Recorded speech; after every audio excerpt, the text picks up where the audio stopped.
तो एपिसोड 4 में हमें दिखाया जाता है जेनजेन की कजिन जियोलिंग को बिजनेस के बारे में सिखा रही होती है। तभी जियोलिंग उनसे कहती है, मेरे पापा ने मुझे थोड़ा बहुत बिजनेस के बारे में सिखाया था, इसलिए मुझे उसके बारे में थोड़ा बहुत आता है, पर मुझे जो कुछ नहीं आएगा मैं आपसे पूछ लूँगी तो आप मुझे बता देना।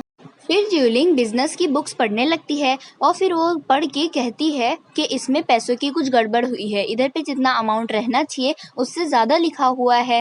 तभी उधर पर एक आदमी दरवाजे के पास खड़े होकर उनकी बातें सुनने लगता है। तभी जेनजेन की कजिन उसे कहती है, ये तो हमारे पुराने बिजनेसमैन लोग ने चेक किया है, पर इसमें कुछ गड़बड़ नहीं है, उन्होंने कहा था।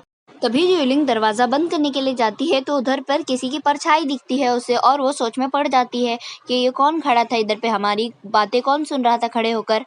अब नेक्स्ट सीन में हमें दिखाया जाता है एक नौकरानी एक गाड़ी के पास आती है और वो गाड़ी में से एक आदमी देखता है तो वो नौकरानी उसे कुछ देती है और वहाँ से चली जाती है। अब नेक्स्ट सीन में हमें दिखाया जाता है जियोलिंग चेंग्यू के पास आती है और उसे एक खिलौना देती है। तो चेंग्यू उससे कहता है, मैं कोई बच्चा हूँ क्या जो इन खिलौनों से खेलूंगा।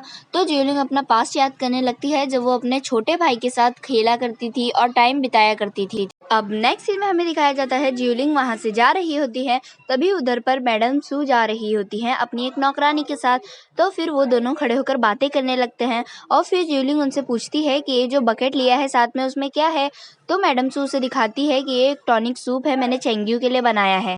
अब नेक्स्ट सीन में हमें दिखाया जाता है जियोलिंग अपनी नानी के पास जाती है और कहती है, मुझे कुछ गलत लग रहा है, ये मैडम सू अलग से टॉनिक सूप क्यों बना कर लेके जा रही थी चेंग्यू के लिए।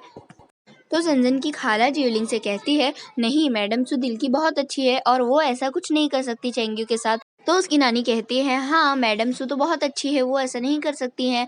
तो जियोलिंग उनसे कहती है, छोड़िए, मैं आपको ये बताने वाली थी कि मैं चेंग्यू के साथ शादी करना चाहती हूँ। तो उसकी नानी उससे कहती है, अगर लोग तुम्हारे बारे में बातें बनाएंगे तो फिर जियोलिंग कहती है, मुझे किसी की परवाह नहीं है, मैं खाली चेंग्यू से शादी करना चाहती हूँ, उनको ठीक करना चाहती हूँ। तो उसकी नानी कहती है, अच्छा ठीक है, पर तुम अगर चेंग्यू से शादी करोगी तो उसकी प्रॉपर्टी पे तुम्हारा भी हक होगा। अब नेक्स्ट सीन में हमें दिखाया जाता है जियोलिंग का छोटा भाई और उसकी बड़ी बहन प्रिंसेस जियोली बैठकर बातें कर रहे होते हैं और प्रिंसेस जियोलिंग को याद कर रहे होते हैं। तभी उधर पर लू युनकी आता है और कहता है, मैं आपसे बात करना चाहता हूँ।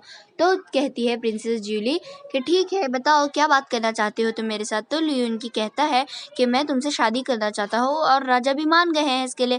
तो वो कहती है ठीक है और वो उधर बैठकर रोने लगती है। अब नेक्स्ट सीन में हमें दिखाया जाता है जुजान और बतौंग बैठकर बातें कर रहे होते हैं। तो बतौंग जुजान से कहता है कि मैंने जियोलिंग की नौकरानी से बात करा, उसने मुझे कहा कि उसके जियोलिंग के फादर की मौत किसी पुरानी बीमारी की वजह से नहीं बल्कि उनकी मौत मारने की वजह से हुई थी, उन्हें चुरैंग ने मारा था।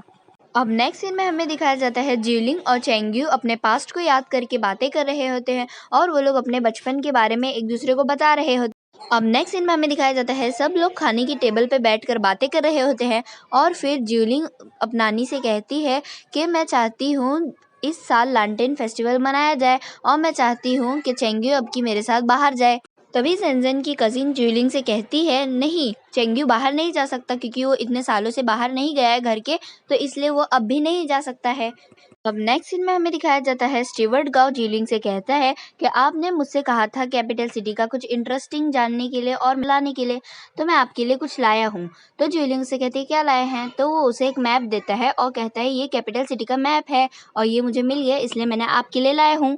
अब हमें दिखाया जाता है जियोलिंग लांटेन बनाने की तैयारी कर रही होती हैं। तभी वहाँ पर जुजान आता है।